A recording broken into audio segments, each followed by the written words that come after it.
Hello, I'm Stuart Tucker. This is a sermon for August 2nd, 2020. And the text for this sermon comes from the book of Genesis, the 32nd chapter, from verses 22 through 31. This, by the way, is the story, part of the saga of Jacob. The same night he got up and took his 2 wives, his 2 maids, and his 11 children, and crossed the ford of the Jabbok. He took them and sent them across the stream, and likewise everything that he had. Jacob was left alone, and a man wrestled with him until daybreak. When the man saw that he did not prevail against Jacob, he struck him on the hip socket, and Jacob's hip was put out of joint as he wrestled with him. Then he said, "Let me go, for the day is breaking." But Jacob said, "I will not let you go, unless you bless me." So he said to him, "What is your name?" And he said, "Jacob." And the man said, "You shall no longer be called Jacob, but Israel, for you have striven with God and with humans, and have prevailed." Then Jacob asked him, "Please tell me your name." But he said, "Why is it that you ask my name?" And there he blessed him. So Jacob called the place Peniel, saying, "For I have seen God face to face, yet my life is preserved." The sun rose upon him as he passed Penuel, limping because of his hip.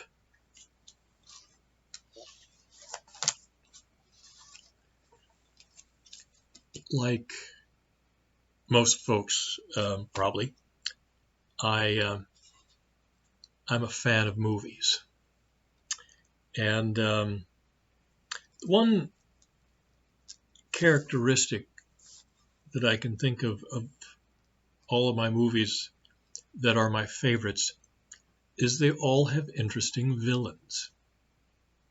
One in particular I recalled because this last week, Olivia de Havilland passed away at age 104. Most people remember her for her role as Melanie in Gone with the Wind.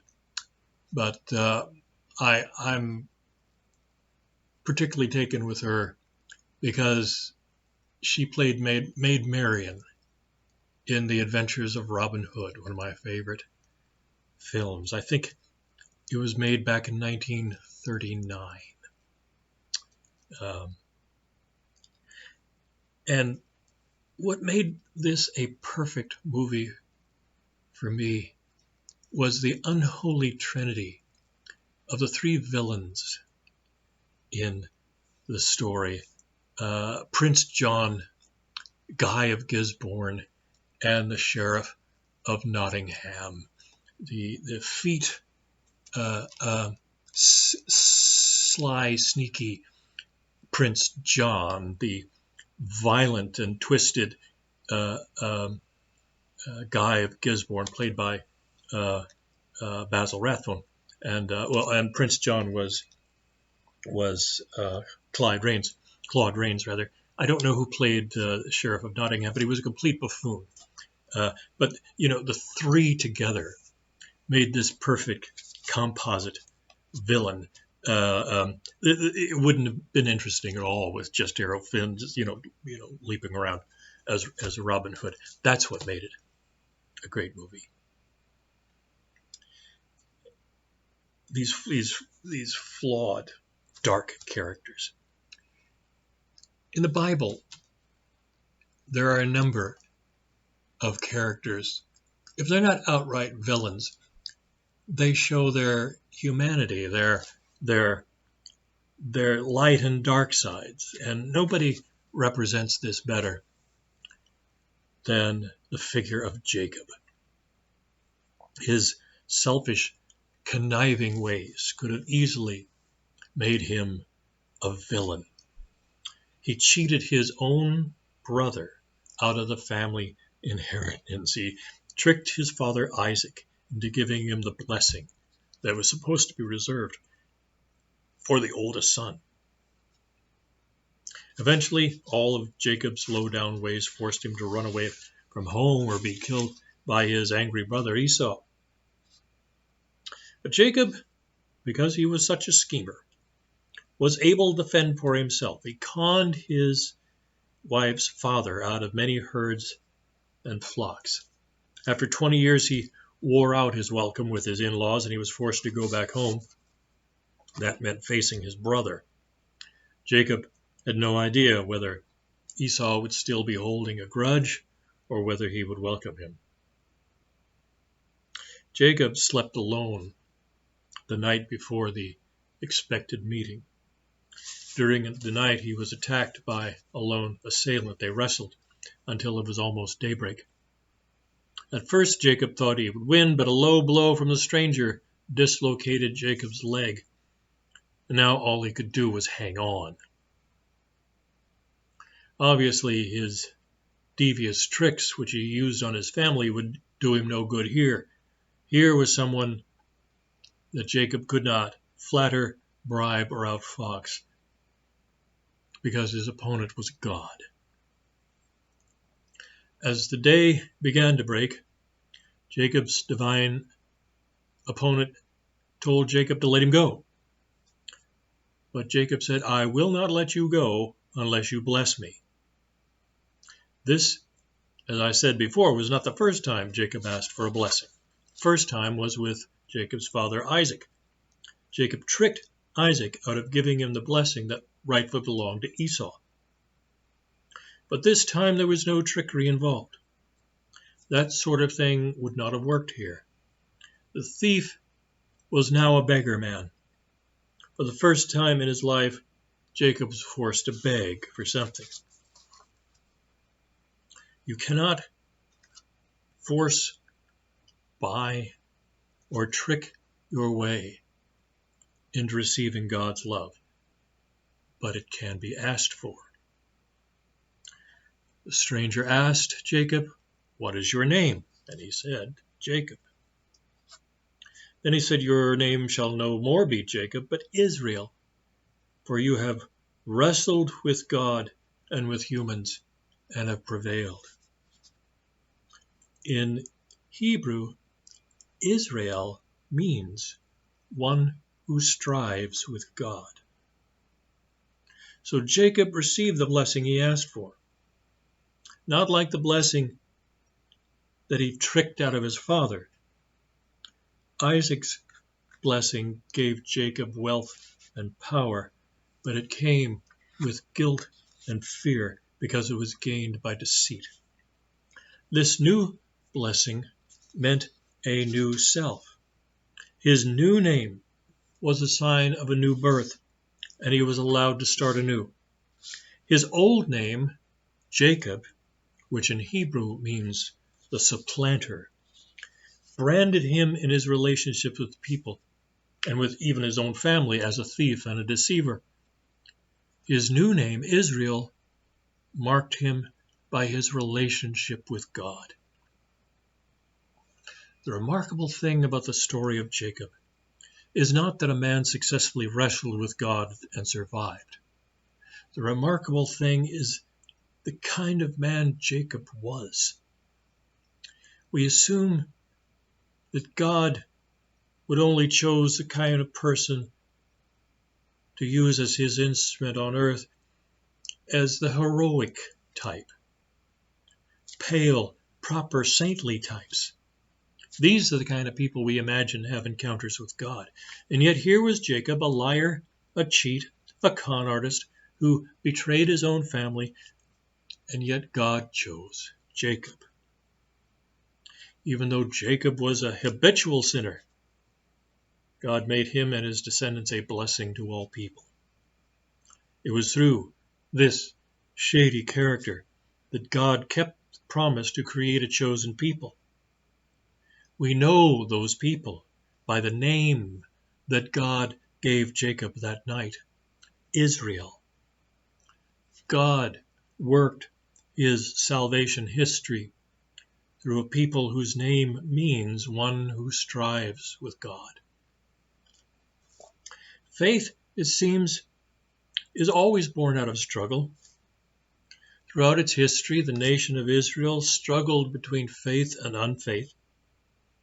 Later, the church struggled between being conformed to this world or being transformed into faithful discipleship. Faith is always a process of wrestling with God. It is hard to think of any person of faith that did not develop that faith out of a long, painful struggle. St. Augustine, Martin Luther, John Wesley all struggled for years with their faith. Every person I personally know who has shared me the story of their personal faith told a story of struggles with themselves and with God. A faith that is had without struggling may still be worth having, but it's not much to talk about. When I was 21, I spent several months struggling with the question of whether God was real. I read the Bible, went to church every Sunday, bugged my pastor with all kinds of irritating questions. All of this time I was wrestling with God, asking questions like, how do I understand this book, the Bible? Why is there evil in the world? What was the purpose of my life? I never did win this wrestling match of faith any more than Jacob won his wrestling match with God, but my relationship with God was born out of that struggle. Faith did not come because my questions were answered. Some of them still haven't been answered. Faith came as the questions were being asked. You know, we all get frustrated when we have a question and we can't get a straight answer. We wonder why God allows certain things to happen that leave us hurt and confused. We wonder why things happening in the world right now happen. How does God let all these things happen? When we ask God for an answer, it's very frustrating when we are met with silence and we are left confused. But the important thing to remember about Jacob's story is that he too asked a question which God did not answer. Jacob asked God to tell him his name. In the ancient world, people believed that if you knew a God's name, that gave you some control over that God. Jacob believed if he could magically control God, all his family problems would be over. Esau wouldn't mess with Jacob if Jacob had God for a bodyguard. But God refused to reveal his name. God's presence was real, but elusive. Pagan religions back then and cult religions today try to control God. The God of Israel refuses to be pinned down. God is free. Came to Jacob in the dark and left him there. But this loving God freely chose to establish a relationship with Jacob, and through him, the whole world. Jacob found God during the hardest part of his life, when he was facing a real possibility of death.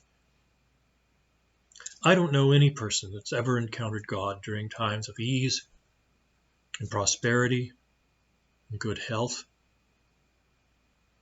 We encounter God when we are wounded, but hanging on. And that's the story of Jacob. Wounded, his hip out of joint, but he would not let his assailant go. The story of Jacob wrestling with God is an image that expresses the relationship of all people of faith. Each of us go through the struggle between faith and unfaith. We all wrestle with God as we try to understand the world, ourselves, and our problems. We're all like Jacob, wounded but hanging on. We struggle in the dark with one we cannot fully know, but who knows us and loves us fully. The good news is that even when a slippery, devious character like Jacob was able to survive his wrestling match with God, and came out of it a new person, that possibility is there for us as well. No matter how checkered our past has been, our past does not matter. All that matters is we ask for God's free grace to come into our lives and make us new. That is a sermon for August 2nd, 2020. Goodbye. God bless you all.